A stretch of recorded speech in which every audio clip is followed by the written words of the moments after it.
Bonjour à tous, très ravi de vous retrouver pour cette édition de la mi-journée. Tout de suite, les titres.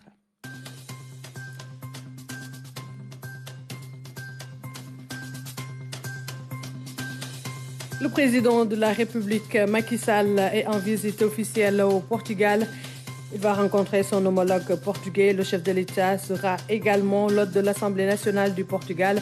Cette visite va renforcer l'axe Dakar-Lisbonne en sport, match amical Sénégal-Brésil.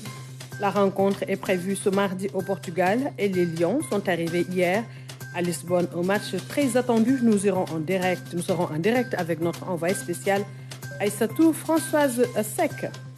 10 milliards de francs CFA dégagés pour lutter contre l'érosion côtière à Saint-Louis avec la réalisation d'une digue de protection sur la langue de Barbarie. Les populations riveraines sont protégées de l'avancée de la mer.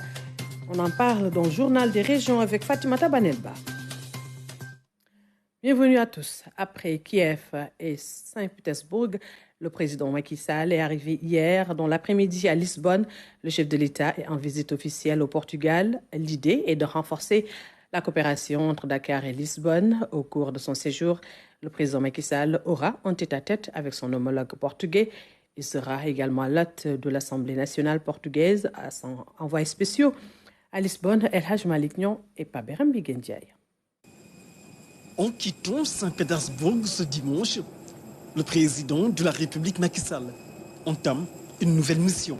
Mission qui s'inscrit dans le renforcement des relations bilatérales entre le Sénégal et un de ses partenaires européens, le Portugal. Une visite officielle aux allures de réchauffement diplomatique entre Dakar et Lisbonne. Il s'agit pour le président Macky Sall d'ouvrir une nouvelle page dans l'histoire de la coopération économique entre le Sénégal et le Portugal. Deux pays unis par des liens d'amitié très anciens. Premier symbole de cette amitié, un accueil avec les honneurs à l'aéroport international de Lisbonne. Les honneurs vont se poursuivre ce mardi à l'occasion des entretiens bilatéraux que le président Macky Sall aura avec son homologue portugais Marcelo Rebelo de Sousa. L'un des temps forts de cette visite sera le tête-à-tête entre les deux chefs d'État. Et en signe d'amitié, le déplacement au palais présidentiel, le Palacio de Belém, se fera avec une escorte de la cavalerie de la garde républicaine. Au cours de son séjour, le chef de l'État sera également l'hôte de l'Assemblée nationale portugaise. Autant de signes d'amitié qui reflètent l'image d'une belle relation de coopération entre Dakar et Lisbonne. Le président de la République Macky Sall entame donc une visite officielle ici au Portugal, notamment la capitale Lisbonne. Le Sénégal et le Portugal qui veulent renforcer leurs liens de coopération et de partenariat et puis densifier les échanges économiques entre Dakar et Lisbonne. Et je vous fais lecture à présent de ce communiqué de la Commission nationale de concertation sur le croissant lunaire. La Commission nationale de concertation sur le croissant lunaire s'est réunie ce dimanche 18 juin 2023 à la RTS pour scruter le croissant lunaire après avoir recueilli toutes les informations venant de nos représentants qui sont dans les différentes localités du pays, notamment dans les foyers religieux. Et après de larges concertations à notre sein, la Commission lunaire déclare que le croissant lunaire n'a pas été aperçu dans plusieurs localités du pays. En conséquence, le mardi 20 juin 2023 sera le premier jour du mois lunaire à Tabaski et la fête de la Tabaski sera célébrée donc le jeudi 29 juin 2023. Et à quelques jours de la Tabaski à Thiès, le marché en moutons est bien approvisionné. La situation est même excédentaire. Le Premier ministre a visité des marchés à bétail où l'on note déjà un rush. À une dizaine de jours de la fête, le Sénégal comptabilise plus de 400 000 têtes, soit la moitié de la demande nationale. Reportage signé à Ramdawer. Sandiara est une de ces zones dites de forte concentration en moutons.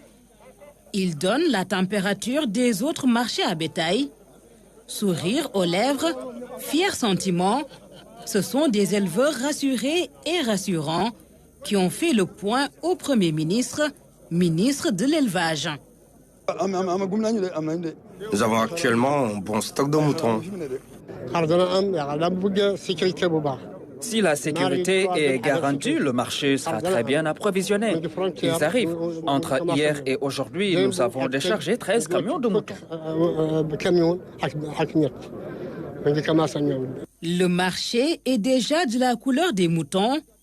Tout blanc, les déchargements vont se poursuivre, annonce des éleveurs qui ont aussi témoigné du soutien de la mairie. Nous n'avons aucun problème majeur ici. On a suffisamment d'eau et la sécurité est assurée.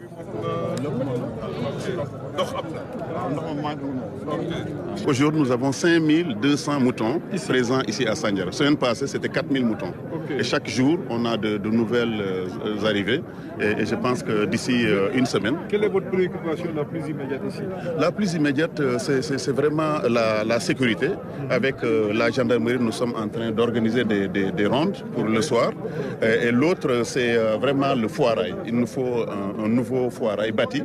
La délégation du Premier ministre, composée notamment des ministres Samba Ndiobenka, Abdou Karim Fofana, des représentants nationaux des éleveurs et des services compétents, note ici une situation à la normale. Il y a assez d'animaux et pour toutes les bourses, le reste c'est par rapport aux préoccupations aussi de M. le maire, surtout concernant la réalisation d'un foirail digne de ce nom. Là, l'État est en train de mettre en œuvre tout ce qui est nécessaire pour pouvoir le faire et très prochainement. Je pense bien, sans me tromper, le financement même est acquis. Donc on espère peut-être l'année prochaine, en revenant ici, il y aura un foirail digne de ce nom. Touba Toul a constitué la deuxième étape de la visite. Pôle stratégique dans le circuit d'approvisionnement. Le marché est dense, les moutons bien en chair. Autorités et acteurs satisfaits. Touba Toul, le deuxième marché à Foirail d'ici. Un grand marché qui peut satisfaire les besoins de beaucoup de consommateurs. En 2022, on était à 17 750 têtes. Aujourd'hui, nous sommes à 18 350 têtes. Vous constaterez vous-même l'évolution. Le marché est donc bien approvisionné, mais qu'en est-il des prix? C'est à Sewekhaï que la réponse sera plus exhaustive. Les prix ne sont pas du tout élevés. Ils varient entre 80 000 et 200 000 francs.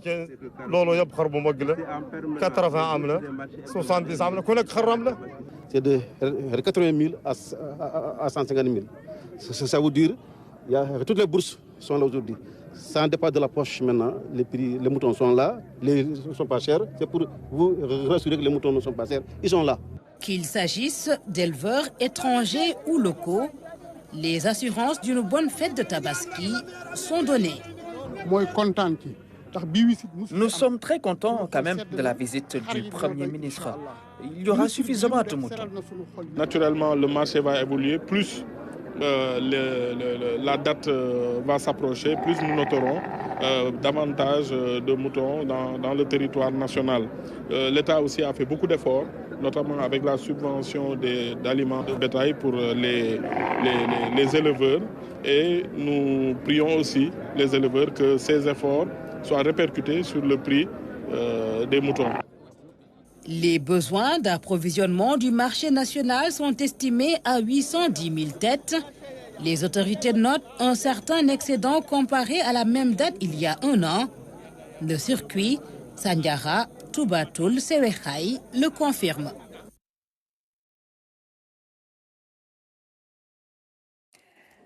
À Dakar, les prix des moutons sont jugés exorbitants. Selon les éleveurs, cette cherté est liée aux charges et aux coûts élevés de l'aliment de bétail. Mamadou Sakine a fait le tour des grands points de vente de Dakar. Un reportage.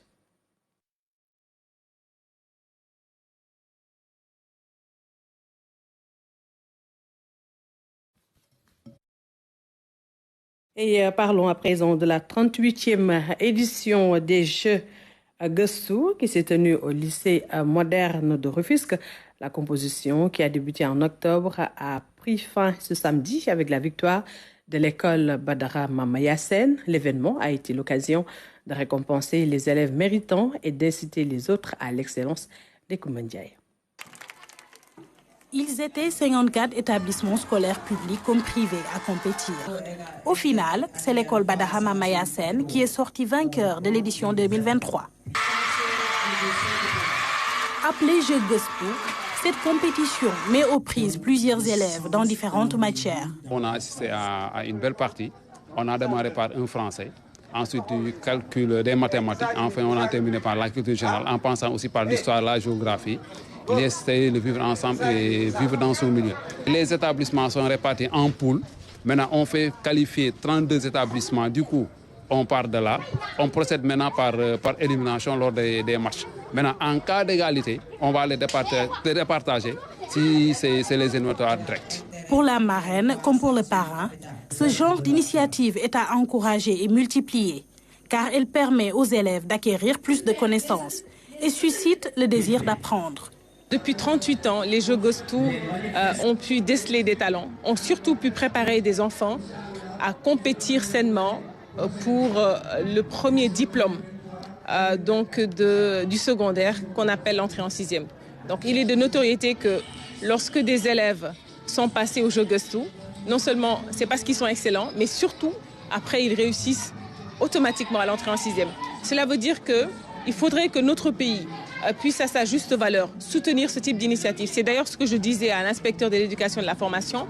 Je disais qu'il faudrait que dorénavant les Jeux Gostou soient érigés en patrimoine national pour qu'à l'échelle nationale et pendant toute l'année qu'on puisse organiser ces joutes qui aussi nous ont permis in fine de comprendre que la compétition elle doit être saine, la compétition elle doit être faite avec le savoir, mais surtout qu'après la compétition, eh bien, c'est un seul gagnant qu'on a, c'est le Sénégal. Et c'est ce que viennent de nous encore apprendre comme leçon les enfants aujourd'hui que nous venons de célébrer. La jeunesse est l'avenir de demain. Donc je pense que les élèves ont acquis beaucoup de compétences à travers cette compétition. Et qu'il faut élargir ça, il faut développer par rapport aux autres départements, ou même dans les régions. Parce qu'il faut mettre dans la tête de l'élève, dès à présent, un esprit de compétition. Un esprit pour la vie, c'est un combat. C'est important aussi de pouvoir organiser ces jeux-là, que les élèves puissent au moins développer leurs compétences. En guise de récompense, les élèves ont reçu des fournitures scolaires. Les autorités présentes, ainsi que les membres du comité d'organisation, ont reçu des diplômes de reconnaissance. La marraine a aussi offert des cadeaux à 2 filles des 2 établissements. Merci. Applaudissez. Et au chapitre Santé, éradication du paludisme et leadership, c'est le thème du cours international sur le paludisme de l'université d'Howard en collaboration avec la SIGAZ. Une première en Afrique avec la participation de sommités scientifiques venus du monde entier. Au total, 32 pays sont représentés, nous dit Premandom. Le monde en miniature pour une cause noble, l'éradication du paludisme. Dans cet amphithéâtre, plus de 100 participants venus de 32 pays. Ils viennent tous pour participer au cours international axé sur l'éradication du paludisme et le leadership. Une première en Afrique et le Sénégal est à l'honneur. We chose Senegal to be the first site in Africa. Le Sénégal a été choisi par la coopération qui existe entre le SIGAS, d'une part, et le PNLP, le programme national de lutte contre le paludisme, ce qui a contribué à une baisse forte de la mortalité, d'un taux d'incidence très bas. C'est ce qui a motivé les décideurs du monde de se retrouver aujourd'hui en Afrique pour le premier cours, pour la première fois en Afrique, pour le cours mondial sur le paludisme. Cette Science of Defeating Malaria au Sénégal, ça a toujours été à Harvard, à Boston. Aujourd'hui, j'aimerais bien qu'on tourne à cette dame, le professeur Diane Worth, pour la remercier pour ce qu'elle a fait pour amener ce cours sur notre continent. Et nous sommes ici au Sénégal et ça nous fait vraiment plaisir. Vous voyez que le palu, c'est vraiment un défi pour nous tous. Aujourd'hui, l'Afrique a un rôle important à jouer dans cette lutte, car étant le continent le plus touché par le paludisme. L'Afrique, où le plus lourd tribut En tout cas, la perte la plus importante en matière de paludisme est constatée. 95% peut prévaloir son expertise, peut prévaloir son expérience pour qu'un cours pareil puisse venir sur une terre africaine où la pandémie est liée, pour qu'il y ait des actions concrètes, pour qu'il y ait des interventions éclairées en vue de la vision mondiale de l'éradication. Vous avez vu que le SIGAS est en place depuis 1 an, grâce à l'accompagnement de TAR partenaires, mais également la main du président Macky Sall pour en faire une réalité. On a vu l'engagement de l'État, on a vu l'engagement et le soutien des partenaires.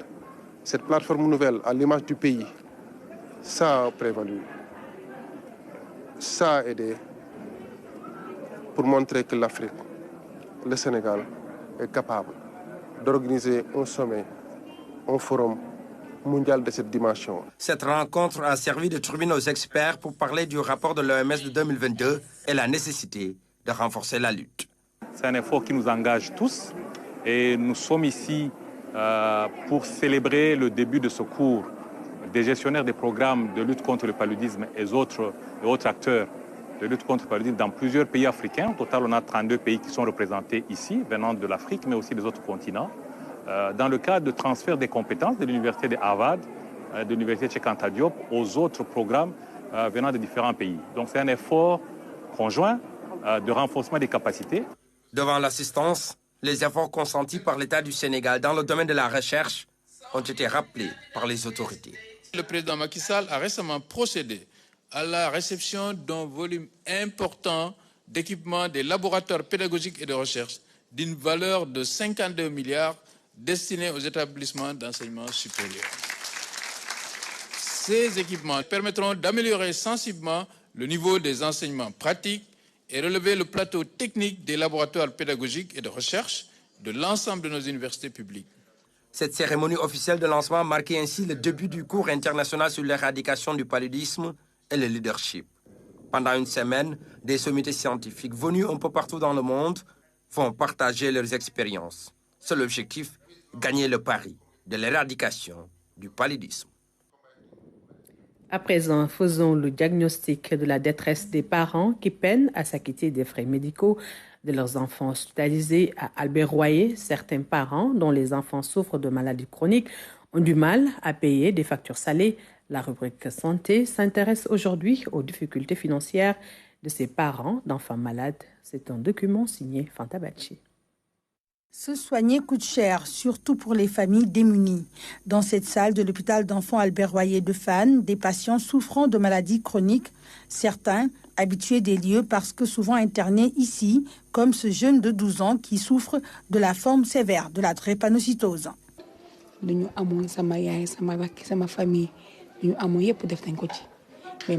Toute ma famille participe aux charges médicales. J'ai épuisé toutes mes ressources. La drépanocytose n'est pas une maladie pour personnes démunies. À chaque hospitalisation, c'est des frais liés aux soins et des factures pour le séjour. Il faut toujours faire des analyses. Il y a des médicaments que mon enfant doit prendre régulièrement. Nous sollicitons l'aide du chef de l'État. Le président Macky Sall a fait beaucoup d'efforts pour nous faciliter l'accès aux soins de santé. Mais les choses sont toujours compliquées pour nous autres. Le traitement de certaines pathologies coûte cher, surtout s'il s'agit de maladies comme la méningite. Mon fils se plaignait de maux de tête terribles. Je le regardais impuissante. Face à sa douleur, j'en perdais même le sommeil. Il a la méningite. Je pensais même que j'allais le perdre. Pas facile pour un parent aux moyens limités, angoissé de perdre son enfant tout en subissant la pression des factures de l'hôpital.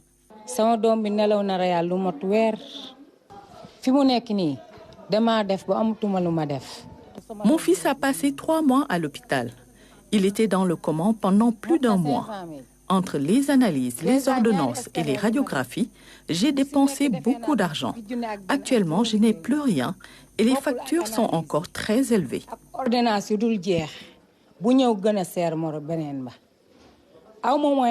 Cet enfant de 20 mois est victime d'un accident vasculaire cérébral. Sa mère, jeune, est impuissante face à la maladie de sa petite fille.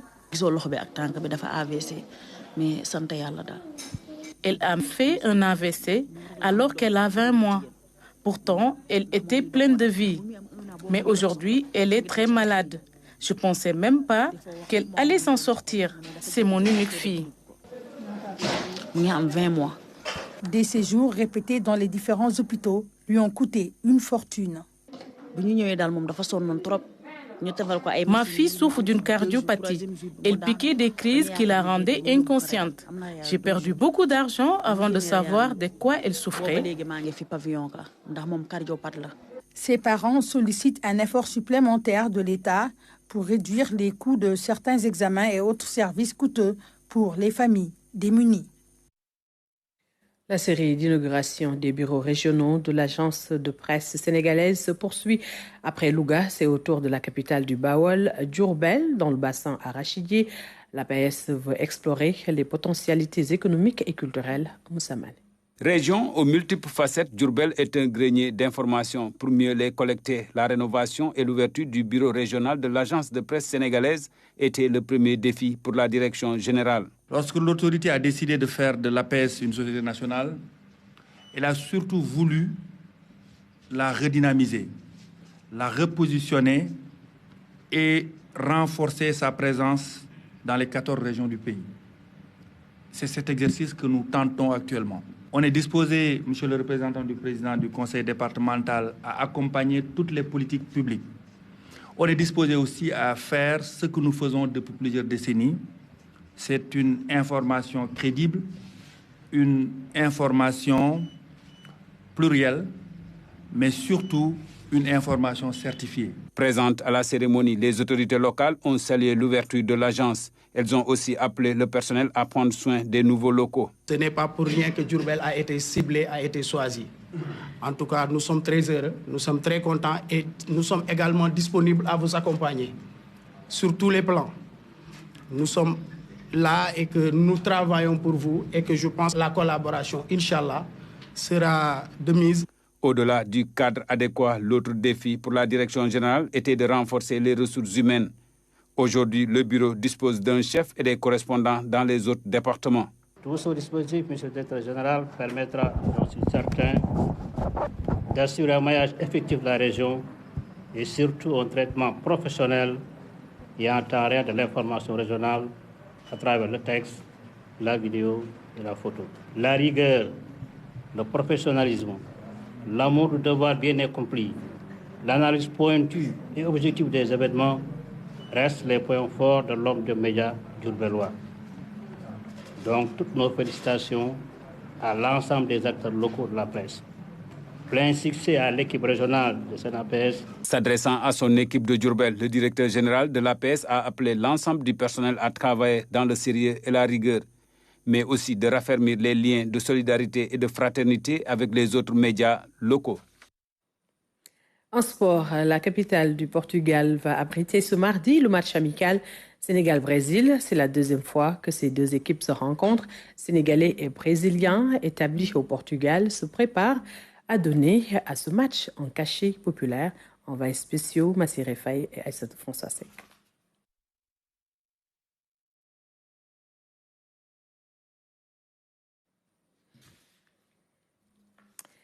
Et parlons toujours football, suite de notre série de reportages sur les centres de formation qui ont contribué au succès. Et tout de suite, direction à Lisbonne pour retrouver notre envoyé spécial sur place, Aïssatou François Sek. Bonjour Françoise. Bonjour Aminata et bienvenue à la place Rossio. Mythique qui date du Moyen-Âge et très prisé par les touristes. Alors c'est le centre névralgique de Lisbonne et c'est cette place mythique justement qui a vu beaucoup de célébrations, beaucoup d'exécutions publiques mais aussi beaucoup de célébrations ici à Lisbonne. Voilà, et surtout, François, c'est que les Lions sont arrivés hier soir à Lisbonne. Est-ce que l'équipe est au complet et c'est quoi le programme pour aujourd'hui? Voilà, 23 Lions, Aminata, sont arrivés tôt ce matin, plus précisément à 2 heures du matin par un vol spécial international. Ils ont foulé le sol justement de Lisbonne pour ce match tant attendu entre le Brésil et le Sénégal. Ces 23 Lions vont fouler justement la pelouse du stade José Alvalade. Ce sera à partir de 19h30, donc l'heure du match, 20h ici, mais 19h à Dakar. Alors auparavant, à 17h30, ce sera l'équipe du Brésil qui va s'entraîner jusqu'à 18h30. Une séance qui sera ouverte à la presse. Elle sera suivie par une conférence de presse à 19h45 jusqu'à 18h45 jusqu'à 19h15. Et puis les Lions du Sénégal va faire justement sa conférence de presse à partir de 19h15 jusqu'à 19h40. Du Sénégal va justement faire sa séance d'entraînement, mais il faut dire que pour le Sénégal, ce sera ouvert à la presse. Pour les ce sera ouvert à la presse, ouverte à la presse. Merci Aïssatou. Françoise. C'est que le Sénégal qui affronte un match amical le Brésil. Ce sera ce mardi à Lisbonne. Et voilà, c'était tout pour cette édition de la mi-journée. Merci à vous de l'avoir suivi. Je vous retrouve tout de suite après pour la version Wolof. Bon après-midi à tous.